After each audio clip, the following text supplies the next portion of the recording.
পার্বত্য চট্টগ্রাম সহ সারা দেশে আশঙ্কাজনক হারে শিশু কিশোরের ওপর দলবদ্ধ ধর্ষণ বেড়ে যাওয়ায় গভীর উদ্বেগ জানিয়ে বিবৃতি দিয়েছে পাহাড়ের আঞ্চলিক সংগঠন United Peoples Democratic Front UPDF.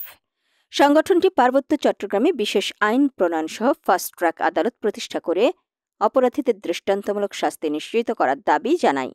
নারী, কিশোরী ও শিশুদের উপর সহিংসতা, হয়রানি ও মানবাধিকার লঙ্ঘনের জন্য অন্তর্বর্তী সরকারের সমালোচনা করে বিবৃতিতে উল্লেখ করা হয় যে 23 সেপ্টেম্বর খাগড়াছড়ি সদর উপজেলায় 8ম শ্রেণীর এক কিশোরী ধর্ষণের শিকার হয়েছে। বিবৃতিতে উল্লেখ করা হয়, বিদ্যমান বাস্তবতায় পার্বত্য চট্টগ্রামের নারী ও কন্যা শিশুদের নিরাপত্তা ও মর্যাদা নিশ্চিত করা জরুরি হয়ে পড়েছে।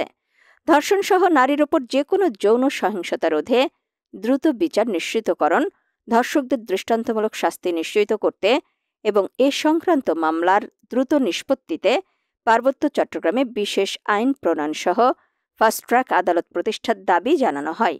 এতে ভুক্তভোগী ও তাদের পরিবারের সর্বোচ্চ সুরক্ষা, সামাজিক মর্যাদা নিশ্চিত করা সম্ভব হবে বলে মনে করছে ইউপিডিএফ।